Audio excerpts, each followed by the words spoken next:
You're listening to The Facts, the Fellas and Facts podcast with your host, Josh Kroll. Starts now. What's going on, America? Hope you're having a good start to your week. Yes, clear those eye crusties. Grab you a cup of ambition, coffee, energy drinks, whatever the hell it is. I don't judge. Whatever gets you through the day, right? On today's show, we are going through and going back to the end of our youth and hello, adulting. That's right. RIP to no responsibilities, no repercussions for our actions. You're now 18. And I mean, hell, what could go wrong, right?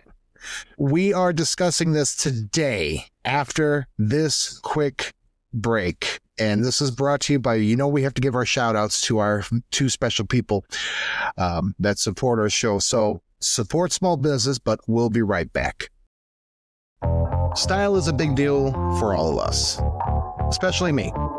It makes us who we are, so your footwear should do the same. Margaret Simple as Shoes Ray has you covered. You can customize any brand. This woman is absolutely remarkable. Just tell Margaret what you like, and she will add her touch and personal design to make everyone say, "Where did you get those at?" I support small business, and you should too. Follow Margaret and her designs on Facebook at Margaret Simple as Shoes Ray with a Z, or call 708-953-0015. I promise you, you won't be disappointed.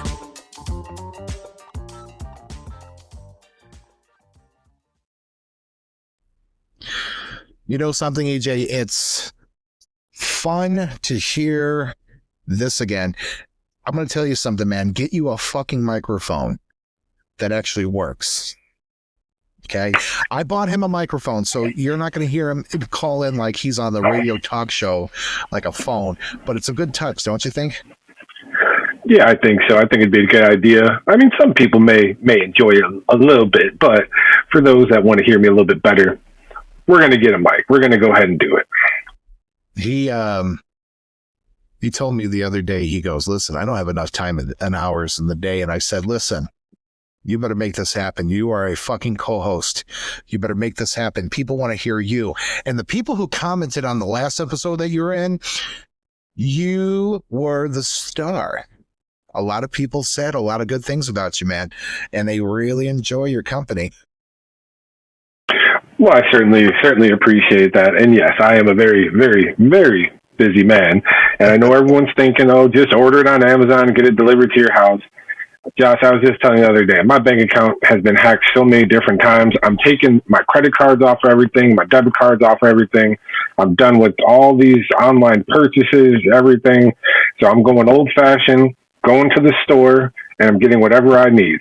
And I don't know where to go get a microphone. So I appreciate you. Give me that microphone, sir.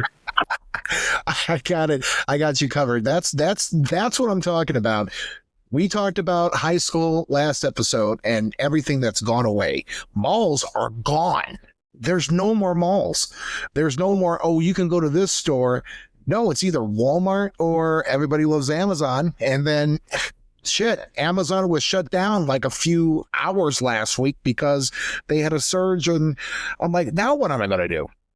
But we digress. Today's show is all about, I can't believe I'm saying this, adulting. Yeah, we are going into our young years. Now we're 18. We just graduated high school. No more fun. I guess that's the thing. No more fun. At the end of senior year, I said, I'm not going to all these different colleges. I'm not going away. Luckily, I was accepted locally at a senior. It was a upper grad college that now finally accepted freshman kids. They turned into a 4-year school. They really pushed the bar with this one. We were like the rats, the testing mice, if you will. And I walked into the one class, and I shit you not, they said, "Okay, everybody bring your assignments up. We're discussing." And I said, ho. Wait a minute now. What happened to giving us a break? what happens to learning what we, learning in class? What's going on? They said, no, read the syllabus. And we were talking about that fucking syllabus. And I'm like, shit, well, I'm failed. I'm done. Whatever. Let me get away. So that whole college years, you never went to school. What did you do after high school? Or after the 6 months after you decided, I'm not going to graduate? What did you do? Well, that's a complicated answer. So, I did go into the GED program, right away, kind of. They make you take classes and things like that. The classes are, for the most part, pointless. If you made it all the way through 4 years of high school, you can imagine the things you're going to be learning are already been there, done that, keep moving. So I wasn't I wasn't engaged really in the classes because I already knew everything for the most part. Then I decided after that, get my GED. I'm going to hang out at home for a little bit. A lot of my friends, they went on to college. One thing for me, though, I did not want to live in a dorm. I don't know what it was, but I had no desire to live in a college dorm. Just thinking of the shower situation, putting your feet on the same floor that everyone else is showering on, just wasn't for me. Then I was like, I'll put shower shoes. Are we that like prehistoric? I've heard of it. Like I've heard of them, sure. Flip flops. What are you talking about? Barefoot? What are you from? What are you? A Mongolian or something? What the fuck? Maybe I am. I don't know. But what I do know is just the idea of it. It's just not for me. And shower shoes, I hear you, but I know what was on that floor. I know it was germs, the toilet, just all that type of stuff just wasn't for me. That being said, I decided to go to just junior college, community college, just try to get my credits up so that when I did go to college, I could live off campus. And that was going to be my goal for those 6 months, was just to take as many classes as possible. I believe I had to get 30 credit hours. So I went to Moraine Valley. I went over to Daly for a little bit. And then from there, got my credits, and I was out the door. Yeah, I was about to say, I was really worried about the whole rooming up with another man kind of a thing. I don't, and especially if it was a random choice, like you couldn't choose who you were rooming with. I'm very, very, very protective of my body. And, we're in a world, ladies and gentlemen, that you might not know. Maybe somebody's attracted to you, another guy. I don't hate. I let me tell you something. I really don't hate. But again, if you're a pig, if you are not clean, organized, and if you decide to leave your shit all over the place, I'm going to kill you in your sleep. That's what I'm going to do. So I was worried about that a little bit too. So I could agree. You took a break. I didn't. I did the whole, okay, if I do take a break, I'm never going to go back to school. Have you ever had that before? Not wanting to go to school?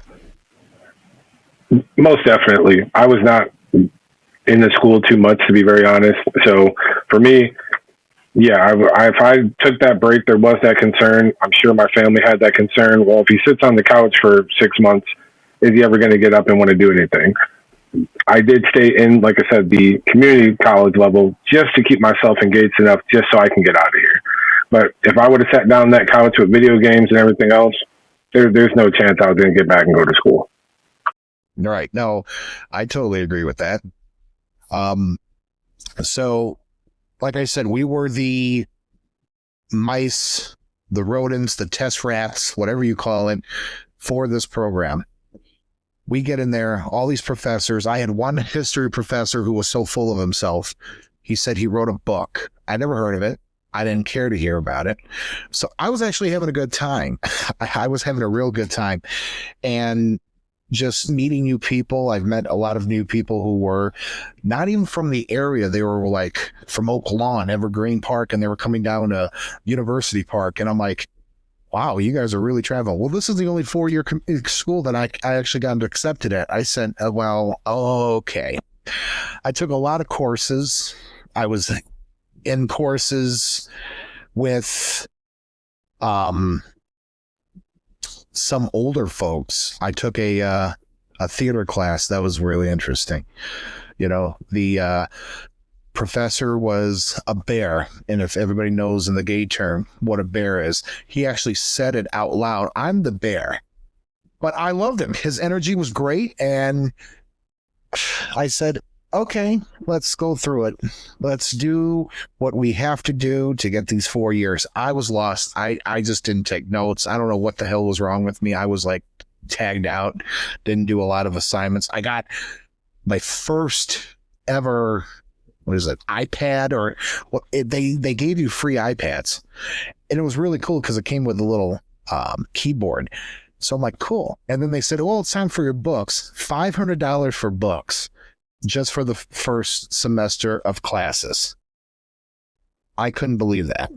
I'm like, this is reality here. You're paying for books. Before, you were just giving them to you at the beginning of high school. They just gave you a bunch of them. You keep them in your locker. No, now you have to actually go into a bookstore, find used books that people use.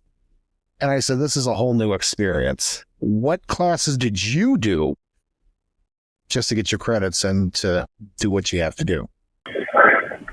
So at the community college level, you just get the general classes just to get yourself by. Once I made it to university, I thought I knew my major, and then I thought I knew my major again, and I thought I knew it again. And then about the third, fourth try, I realized I just need to graduate. But I didn't. So at first I went to actually be a teacher. I felt like that was going to be my niche. Unfortunately, they did change the program, and you were going to have to stay in school. I think it was going to be another year and a half. And that was just too much for me. That was too much for someone that didn't want to be there already. You know, I just wanted to be able to get my degree and start teaching. Obviously, there's some steps you have to take in between. And I started to just get a little bit distracted, if you will, with the college life. It's the best way to put that. You were a partier, weren't you? I certainly was. I think it's a rite of passage. And then there's the point where after the rite of passage, you know, once you've made it past that point, it starts to get a little too much. And then, you know, you're late for class. You're not going to class at all. And next thing you know, you're about to get put on academic probation, and you have to make a choice. Luckily, I decided to make the right choice and stop partying as much, but I still made it through it, and I'm to be determined if I'm happy with how it ended. I still party. The people from high school that I was hanging out with, they were going locally to Moraine Valley, Joliet Jr., all that good stuff. And they said, we're not going away. We're staying at home, which was fine for me because, hey, the more the merrier. I would party on the weekends. But the college people, they were all different ages. I have 30, 40-year-olds, and I'm like, I can't get with you guys. You guys are not that cool. You guys are cool now because I'm hanging around with you and I need to get my lunch hour passed and I need time to somebody to talk to. But yeah, I'm not doing that. I'm not going into it. It's troubling to go from a public school to a private school because now you're paying for this. Yeah, does everybody not realize this? Before, your parents were paying for it. Now you're paying it and taking loans out for yourself on your behalf. So even after you're done, so if you fuck up, you're going to pay all that back. You're paying all that back. So did you have any financial troubles during this time? Were you working, or were your parents just saying, hey, go for it, bud? I definitely had to do the financial route and get a loan. When I was at the local community colleges, that one paid out of pocket. But for the most part, you know, I had to essentially just kind of pay out of pocket. And then once I went to university, got my first student loan. They paid for, you know, most of your books and your college and all that kind of stuff. But then they also give you a living stipend. And that's where things kind of started to, started to go left. You're not applying that money where it needs to be applied to. Maybe you take a spring break trip knowing you shouldn't. Maybe you are ordering out probably way too much because you don't want to cook. And then next thing you know, you're broke and you got to ask your parents for money. And they say, well, what happened to the money I sent you, 2 weeks ago? And you're like, you know what? The stove went out and off power and I couldn't cook for a week. So we had to eat out. And they obviously know. I mean, they've been to college. And even if parents haven't gone to college, what you see in the movies is probably reality of the situation. So, yeah, I mean, try to get by. And then eventually my junior year, I got my first job at a bar, working the door. Then I started DJing. And then from there, it was kind of like the barter system. I would DJ an event and have them pay 3 months of my rent because it was easier. If you pay my rent, then I know I won't spend the money. Versus if you give me, $900 in cash at the end of the event, there's a good chance you might not get your rent in the next month. So, it was good though. It was good. I can't go back and say I did not. I was very skinny, not skinny. I was a chubby kid in high school, but that freshman 15 sure packed those pounds.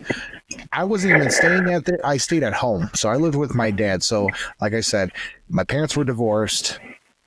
My dad had custody of me and my brother. And I mean, the freaking school was only 10 minutes away from, so why would you stay on campus and waste that money? And I'm thinking, I have a decent home life now, kind of, sort of, everything's up in the air. I kept myself at my dad's house, but then I was a whole different creature at my mother's house. So two different people. And while everybody went to work, I said, okay, I'm just going to sleep in. So slept until 9. My first class was until 10. Got up, drove. What I was driving was my own car. I mean, over the summer, I worked at McDonald's. I was the youngest assistant manager that McDonald's ever had. And I saved a lot of money. That's where management comes in. I always wanted to be a boss. I always wanted to boss somebody around. I bought my first truck, and people go, you bought a truck? Yeah. Let me explain. That summer before school, I went and saw on a country road in Indiana a 1999 Ford Ranger. Google it, look at it. It's 2-seater. It wasn't pretty. It didn't have Wi-Fi. It didn't have Bluetooth. It had a tape player. All you had to do was put in, and I actually had one, was a cassette that turned your system into a Bluetooth, or an aux cord. So I had the iPhone with the original plug-in jack with the headphone jack. And I could play my music on my stereo system in this truck. It didn't have air, so we used nature's air conditioning, which was roll down the windows. Nothing was automatic, so you had to unlock and lock with your hand, roll down your windows with your hand. It was the greatest truck I've ever had. It was mine, damn it. I took pride in it, and I'm not going to say anything else about it. And hell yeah. So after McDonald's, I finally got into my first career choice, if you will. My dad was a police officer, worked at a police department in a quiet little suburb town. I mean, it was Mayberry. It wasn't big. And he said, if you're going to be a law enforcement officer or a police officer, you need to get your feet wet. So they had this auxiliary program called the Community Service Program. And you were a community service officer. You had the same uniform. You drove a squad car, and you did minor duties, citation writing for local village ordinances, responded to dog and animal complaints, assisted with traffic control, all this other stuff. So I thought it was hot shit. I'm like, oh, this is great. Did that. Love doing that. And college life was just great. What, as an adult, once you turned 18 and started getting into your early 20s, did you have any events or experiences with the real world that was like, I never experienced this in my parents' home as a kid. Now I'm experiencing it now on my own without my parents. Yeah, I mean, definitely. My first, I wouldn't say my first job, but one of my first jobs was setting up, I think it was tents or something like that. That was a fun one, had a good time. But then I got a job working at I believe it was a Taste of Chicago. And I was doing janitor work. And the person, we had all had a partner, and we had to, take out the garbage bags. I was told in orientation that the garbage bags were half full, you should leave it. And then once you circle back around, that's when you pull it and put a fresh bag in. Well, my partner was in their early 50s. Mind you, I'm about 19. And she kept asking me to, pull the bags out, everything against what the orientation told us. And also, since she was 50 years old, she did not want to be the one to have to pull the bags. Yeah. So all of a sudden, she tells me she's going on her lunch break. I get a call on my cell phone to come back to the compound. Come back to the compound. They say, hey, you're good to go. Have a good day. We don't need you back. And I'm looking around very confused, like, hey, what did I do to, be sent home? What did I do to get fired or whatever the case was? And they tried to explain to me why. This wasn't right. And, it was just like, hey, they let me go. And that was the first time, in my adult life to get fired from a job.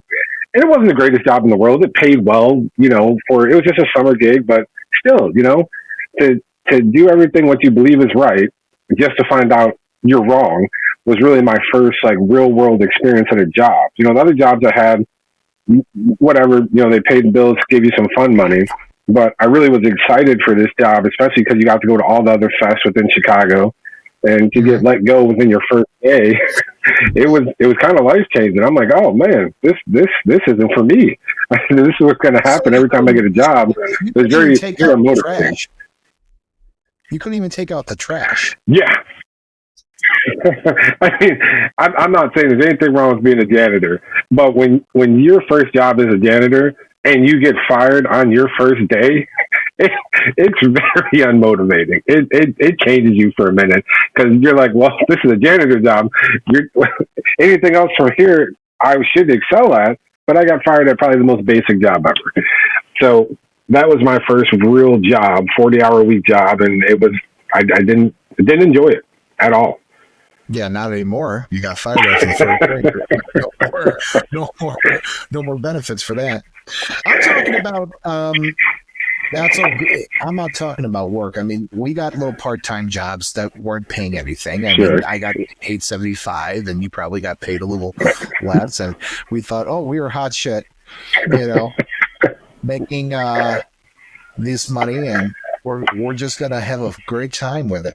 I'm talking about experiences that you haven't experienced in high school, kind of like your first adult experience, meaning, you were pulled over by a police officer and you finally got your first ticket, or your first incident where it came from, hey, I almost lost my life.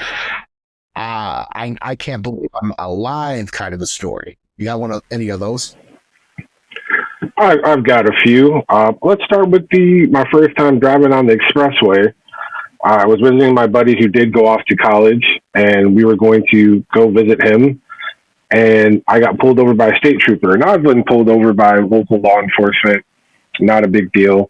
But to be going 120 miles down the expressway in a 1996 Ford Explorer. Oh yeah. Yeah, I guess I got what I was looking for. They wanted to tow the car. They wanted my passenger to get out the car. We're trying to figure out how we're going to get home. And at first it was an okay experience. I understood what I did wrong. Unfortunately, his partner, if you will, felt that the punishment that I was receiving wasn't stern enough. And they did indeed actually tow my car. I had to call my parents to drive 2 hours and 15 minutes to come get me. And to your point and what we're kind of talking about is being an adult. So, to call your parents and say, hey, just got pulled over. I was going 120. They've towed my car. I'm so sorry. That was a big eye opener. Again, just you think when you hit 18, you trust and believe that everything's going to be okay, and it wasn't. To even kind of piggyback off that story, I was driving back on the 4th of July through Oak Lawn, actually, and I had someone in the car with me, and a vehicle drove over 3 lanes of traffic, and they ended up actually T-boning me into a light pole. Ended up breaking my wrist. Passenger was concussed. It was definitely life-changing because, again, it's one of those situations where you feel like you're doing everything right. I'm driving the speed limit now. I got my seatbelts on, and all of a sudden just get, in that type of accident. And then, of course, the person didn't have insurance. I take that back. They had insurance. They had something called unique insurance. Still to this day, don't have any idea what that is. But I totaled my car, couldn't buy another one. It's broke insurance. It's liability insurance without I'm not liable. There you That's go. what insurance is. Yep. And I'll tell you what, the worst part about that whole experience, again, going through all these issues with cars, and we'll probably talk more about cars and how many cars we've had growing up and how many we went through. But one thing that really upset me about this whole experience, Josh, I got to tell you, is the fact that she cut over 3 lanes of traffic to get to a Subway because her and her drunk friend had to use the bathroom. And the worst part is the Subway was closed. So you did all that. You took my car out. I got a broken wrist for you to get to a bathroom that was closed. It's kind of like that Family Guy commercial. I'm going to cut over with 3 lanes of traffic without any warning. Good luck, everyone else. It's so cool that when I drive on the highway now going into work, I'm like, you stupid mother. And Josh, I've driven with you. No, thank you. Never get in your car again, sir. You drove with me? Yes, you did. Did you? Yeah, I've driven with you a couple times. Won't be doing that again. Yeah, you have a unique style of driving. Is that what you're telling me? I don't want to use the word suck. I think the word I would like to use is there are some cautious drivers in this world, and then there's people that just go with the flow. And you are a very go with the flow type of driver. Well, in Chicago, when you're driving in, you can't be a defensive driver that goes the speed limit. People are going through red lights when it's red, and you're supposed to stop, but people are still going. I mean, you got to hog the lane. What? Am I going to just let these people walk all over me and not get home? Or I want to get into my lane. That's my problem. I'm not going there with you because I haven't drove with you yet. So this is going to be fun. I'm going into, what is it? The biggest thing that I had as an adult was learning. I'm going to be a little personal right now, and I'm going back into it. I lived with my dad, saw my mom every other weekend until I was 18. And even after 18, I still kind of did the divorce decree, what the judge tells you to, either every other weekend, go to, go see your mother on holidays. Well, she was going through a tough time where she got kicked out of her living situation. So she was living with her sister, her oldest sister. And when I went over to see my mom, we didn't have our own rooms because we were living with another family. So it was my aunt, my uncle, my 3 cousins, the oldest cousin, who's a girl. She was already in school, already having, her life. She would visit and so on and so forth. So we kind of had her room a little bit, but not so much. So when me and my brother would come over, we would stay in the living room. So my mom would have a blow-up air mattress. Her and my brother would share the blow-up mattress, and then I would take the couch. So I was happy that she was finding something else. And, my dad was talking with her because he was like, well, I'm worried about the boys. That's all I'm worried about. I'm worried about where they're going to stay, what's going to happen.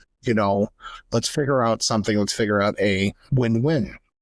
So he says, why don't you live with my sister in Cal City? And my mom was like, great idea. So every time that we had my mom's visitation, my stepmother doesn't know this till this day, I don't think, was the boys were going over to my sister, which was my stepmom's new sister-in-law, and we would have to be secret. We would have to, not tell anybody. And I was home. So my second home, which was my aunt, because my dad's sister was like my second mom. Unfortunately, my mom wasn't able to, in some cases, take care of herself. She would be the one we would have to take care of her sometimes. And that's tough as a kid. I had more adult situations and adult experiences as a kid than what I did as an adult. Actually, I had more adult things happen to me that I had to figure out. And so we took care of our mom and go over to, so my aunt would be, like I said, it was my second mom. Would give us the advice, give us the love and everything that, my mom sometimes couldn't do because, again, she didn't have the answers. So who else would know? Aunt Barb would know. And I remember when I was working the police department during closer to the holidays, I said, I'm going to start working holidays because I got to get used to it. As a first responder, they don't get a lot of holidays off. They don't get a lot of weekends off. Let me get used to the schedule now. So I knew that college was done. I was not going back. I failed everything. Failed all my finals, whatever the case may be. And I said, you know what? We're done. It's over with. It's done. And I worked New Year's. So my mom had in this time period, she had New Year's Eve. My dad had New Year's Day. And when I woke up, and keep in mind, my dad knows everything that's going on because we're at his sister's house. He knows where we're at. He knows what I was doing. He had my work schedule. It wasn't like I was going out the night out of the town with friends, getting into trouble. I was 18, just turned 19, because, again, my birthday's in December. So literally New Year's Eve happened, came and went. And on New Year's Day, 2015, we wake up. My aunt does what she normally does when we're at our house, makes us a Sunday breakfast, I call it a Sunday breakfast, but it was like, if we stayed over a weekend, she would have a big breakfast for us. And that's what she did. So I called my dad. I said, hey, Dad, listen, Aunt Barb is making us breakfast. This is what's going on. I know that you want us home right away so we can get cleaning. I don't know why we had to clean. I'm telling you, this house was like a museum already. It was already clean. I don't know why we had to go home and clean again. He goes, okay. He goes, okay. Eat, hurry up. Don't fool around and drive your brother back. Because at this time when I had my car, I was driving to my mom's house. She wasn't picking us up. So I was using that truck that I bought, that hard-earned money that I used, and I was driving to my mom's house. And we're eating. We just started, and my dad calls me back. He is pissed. I go, what the hell is going on? He says, if you want to live with your mother so fucking bad, you can go ahead and I can make that arrangement possible for you. And I said, Dad, what are you talking about? And I'm like anxious now. You get those bubble guts like, oh no, you know what's going to happen. You're going to get that. Like, I was so much under the microscope at my father's house. I didn't even want to express myself. I went in my room, stayed in my room majority of the time. The friends came over. I was like, let's not joke about this. Let's not talk about this. Some of them actually were smart asses to my stepmom. So my stepmom was like, they're never coming back here again. So it was like, what's the point of having people over? And I didn't go out with friends. It was like, I didn't want to be talked to. I didn't want to get yelled at by my dad because my dad was the original hardcore. I'm going to kick your ass first and then ask questions later. Abusive, would I say? No, not at all. It wasn't abusive. There were some cases where he did get, I think he had to take the anger out of somebody. And if he couldn't do it to my stepmom, he would kind of do it to my brother and I. So we get home. I'm worried about it. Everything. I'm all anxious and everything. The anxiety is going, it's just getting worse and worse. I'm just feeling worse and worse. She's in there cleaning the kitchen. She did the downstairs. My brother and I did the upstairs, our rooms, our bathrooms, did the stairs, did what we had to do. And he starts yelling at my brother, saying he wasn't vacuuming fast enough. Like he was on one step. And I'm like, how can you not vacuum quick enough for you? So he hits him in the back of the head. My brother starts crying. I just said, you know what? Enough's enough. I'm going out there. I confronted him. I said, don't you ever touch him again. And all you saw was like that faded, slow stare. He started looking at me and I'm like, oh shit.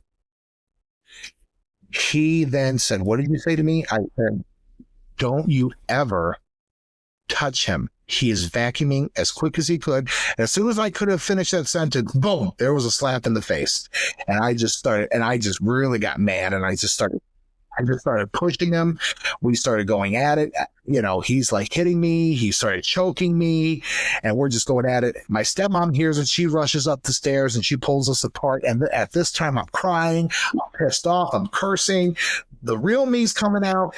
And she said, you know what? You just get out of here.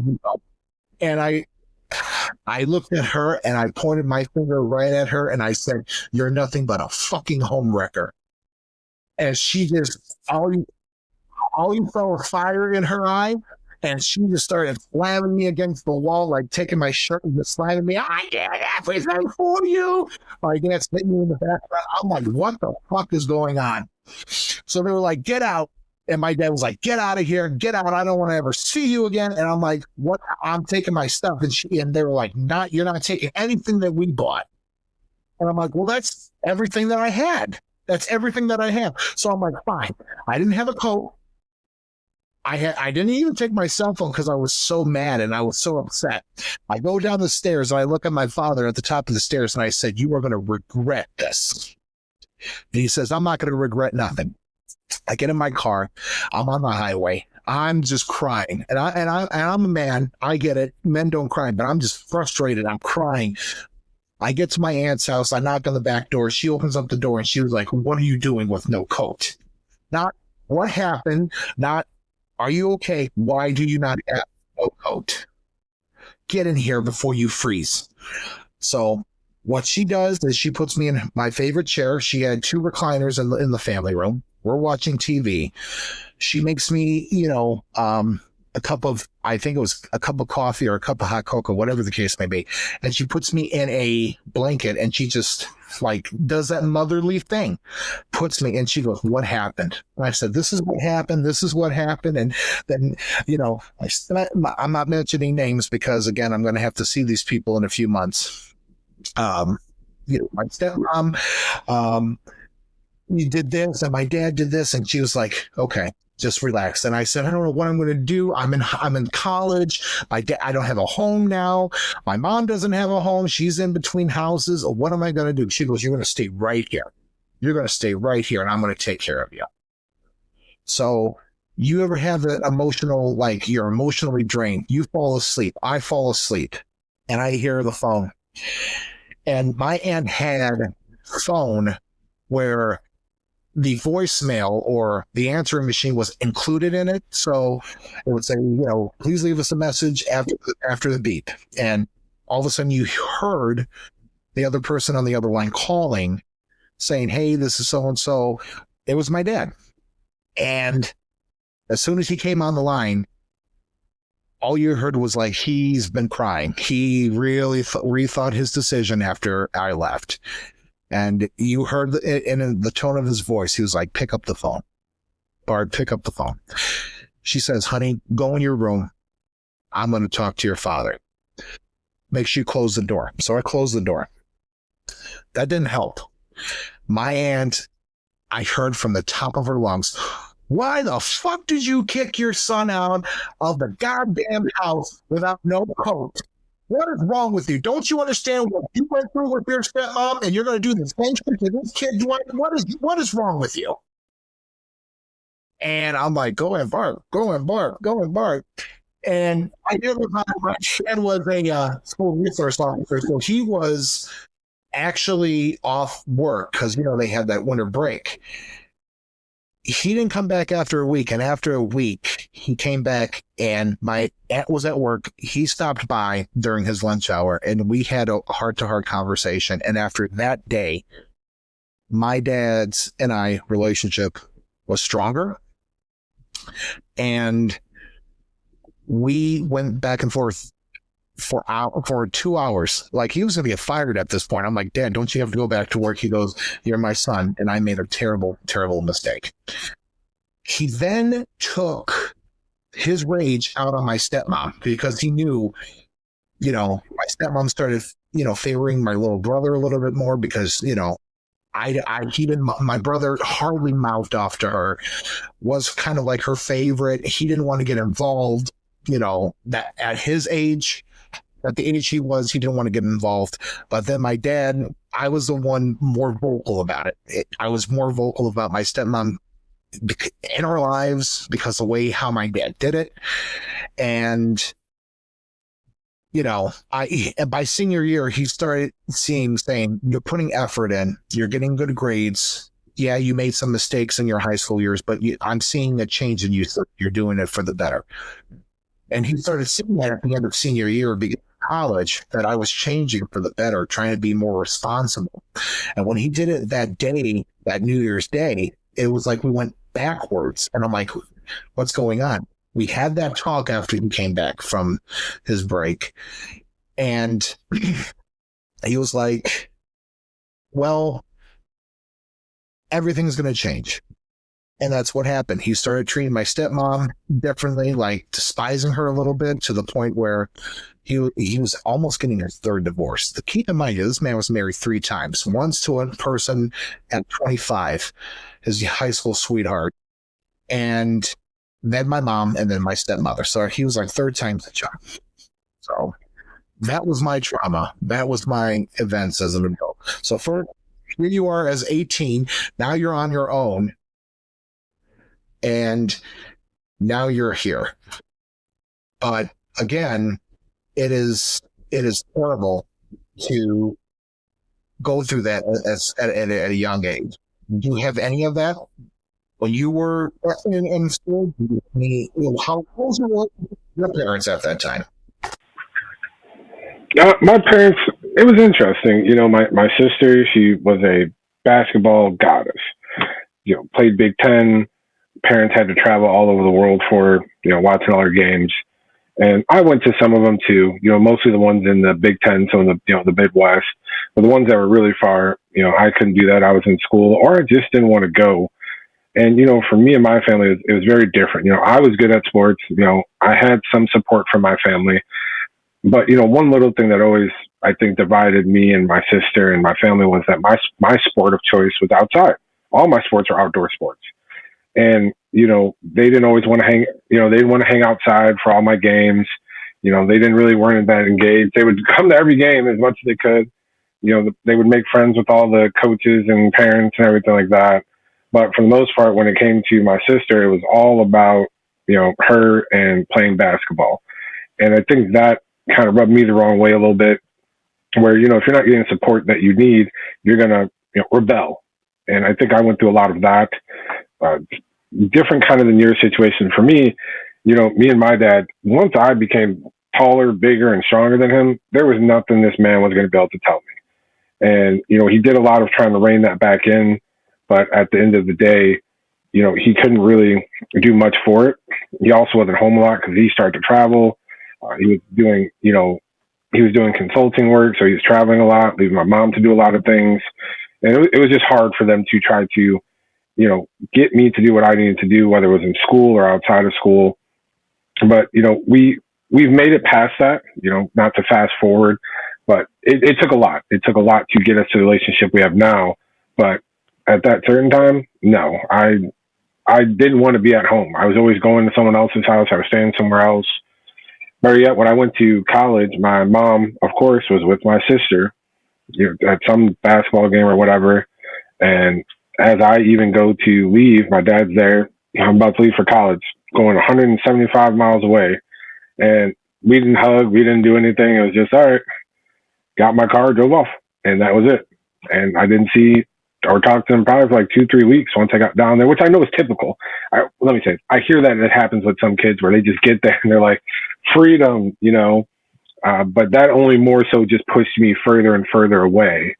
It probably wasn't until I got back from college that I started to form a better relationship with them. But I really think it kind of lines up to when my sister was also done playing her sports and my parents were done traveling. But there was a clear favorite in the household. And there's nothing worse than even when you're hanging out with your own friends and you go to your friend's house and the first thing is their parents say, well, how's your sister? How's she doing? It's like, she's fine. She's playing basketball. Nobody wants to ask me how I'm doing. So there was a lot of that growing up. And again, I think that kind of made sense for, some of the stories I've been telling, which was a lot of times I've gotten in trouble for certain things or I don't want to listen. You could probably argue, if you remember our last episode where I had to get kicked out of 2 high schools, you could probably chalk that up a lot to, parents not being there, not saying they were bad parents, but again, what do you tell someone that tries to pretend they're a grown man? You can't physically discipline them anymore. You're also not around enough to discipline him because you got this and this going on. Of course he's going to rebel, and you just hope that at some point he grows out of it and you get the man that you envisioned when you had the kid, And just to even kind of further back up, I think in your first episode, you kind of went through your childhood. For me, I was adopted. And, I remember vaguely going through the phase, and my sister was also adopted from a whole different family. So we were not adopted from the same birth parents. And I still remember this to this day. And I know, right? You think you know somebody. Wow. Wait a minute. Yeah. Time out. You were adopted. Yes, I was. You don't want to bother to mention that at the beginning? I thought we might have already talked about that. But again, you started this podcast and I know you had the introduction to your life from, birth to, and just things going on in early childhood. I kind of jumped into this. So no, I guess I just completely forgot to mention it. I'm so sorry because, again, this is a whole different talking point. You're adopted. Yeah. It's not like it's your parents. It's like in the back of your mind, some adoptees and adopted parents feel like, you know what, this is really not our blood child. We're not going to treat them like it's our blood child. So that's a whole different perspective. This is continue on. Yeah, but I mean, for me, to that point though, I think I was like 3 or 4 months old when I was adopted, and I think my sister was like a month or 2 or something like that. And I didn't have to go through that experience of, my parents not seeing me as their blood. That was never a case that we had to go through. I'm sure that does happen probably with kids that are older around their adoption. But, at that age, if they didn't tell me, I probably would have never known. You'll find out, hopefully you meet my parents at some point, and you'll see I look just like my mom. I look absolutely just like her. My sister looks just like my dad, but there's no bloodline at all between any of us, all 4 of us. None of us have no blood ties. So, but the fact that we all look alike is amazing. And people say that all the time and they're just absolutely shocked. They're like, wait, you're adopted? I'm like, yeah, but you look just like your mom. I'm like, I guess she picked a good one. I don't know what to tell you.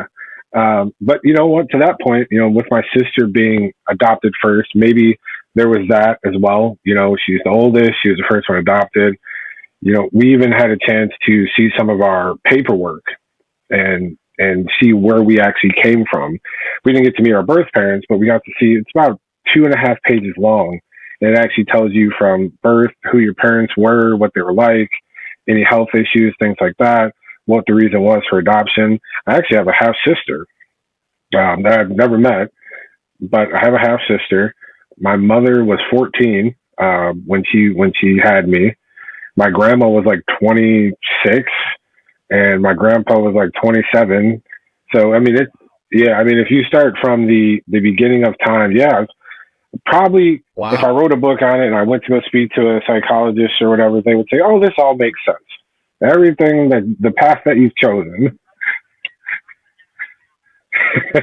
Well, I'm just going to say this. We're just going to have to do an episode slowly on that. I think that's an important conversation piece to have about adoption life versus. Yeah.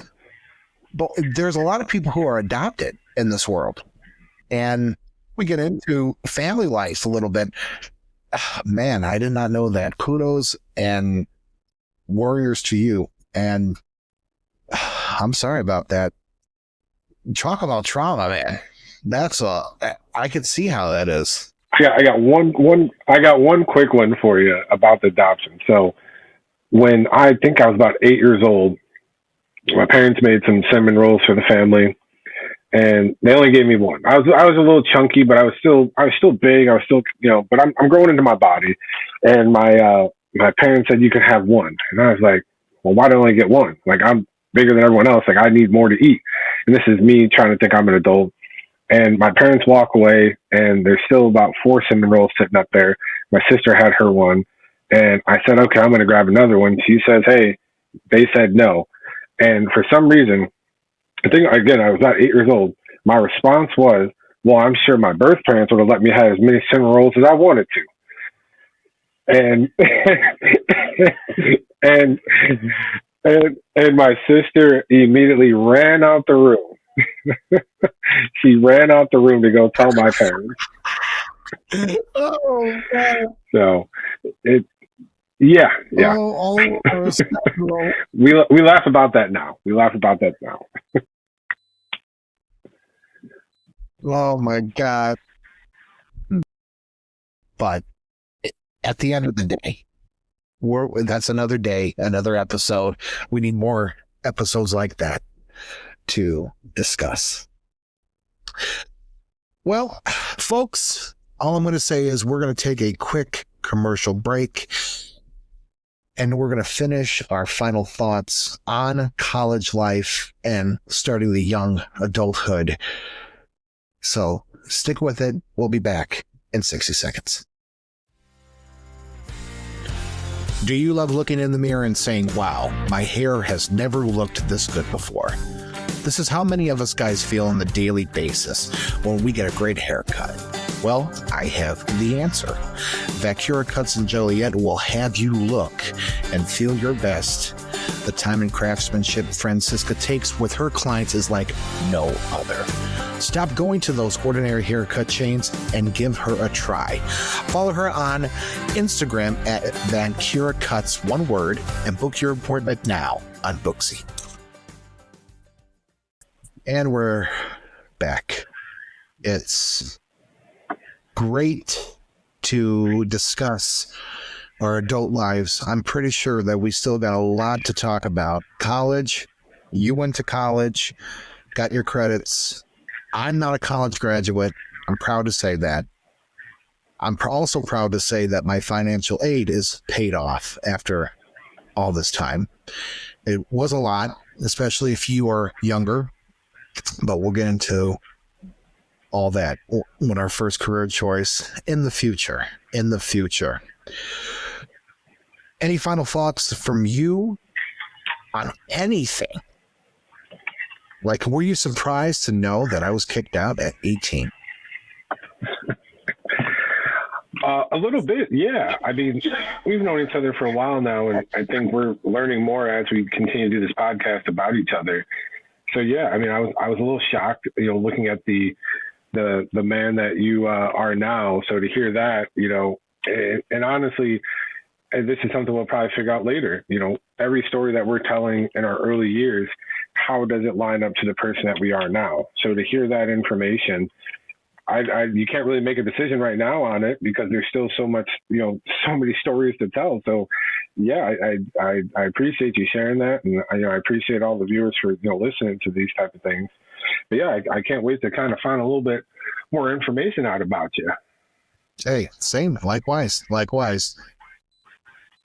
Always, my fellow listeners, dedicated listeners that always listen every week. Again, our podcast is always posted every Monday on your way to work. Always tune in to Apple, YouTube, and now we are on Spotify. Let's give a woohoo. We are on Spotify. Woo-hoo. Yes. Woo-hoo. Always, don't forget to give our show a 5-star review. Comment on what you like. Comment on what you don't like. Again, we take comments from everybody. Stay up to date with the news on the Fellows and Facts Facebook page at the Fellows and Facts. Follow us always on Apple, YouTube, and now Spotify. We would like to continue to thank all the followers and supporters, and we look forward to reaching new listeners each time that we publish a podcast. Starting this week, we will be on, I will be on TikTok Live, and if EJ can join, depending on his busy schedule, he can join, and he can be the moderator to everyone on TikTok Live. So we finally got our credentials for that. Stay tuned if you follow us on Facebook, announcement will be on there on when we will go live to answer live questions to live people who don't live in Illinois, who live anywhere else in the U.S. And again, thank you always for listening to The Facts. We'll see you next time, everybody.